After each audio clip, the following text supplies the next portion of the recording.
حس داشتنت یه آن بود، عمر یک لحظه کوتاه، عمر کوتاه یه لبخند، فرصت یک نفس و آه.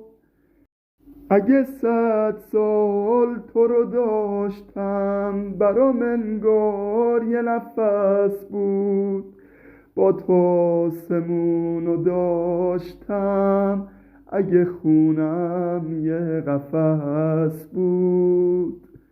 لحظه های موندن تو، اگه زود بود یا اگه دیر، معنی یه لحظه میداد، لحظه عبور یک تیر. بودنت شروع یک زخم، از عبور لحظه ها بود. زخم دوست داشتنی من، واسه مرگ بی صدا بود. حس از دست دادن تو، حس از دست رفتنم بود. لحظه سوزش این زخم، سردی مرگ تو تنم بود.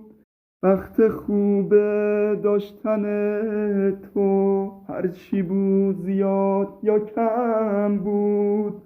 عمر من بود که تموم شد، یه نفس بود و یه دم بود.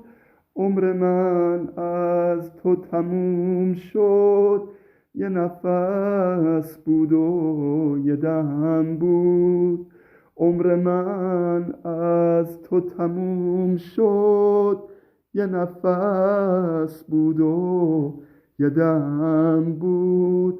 عمر من از تو تموم شد، یه نفس بود و یه دم بود.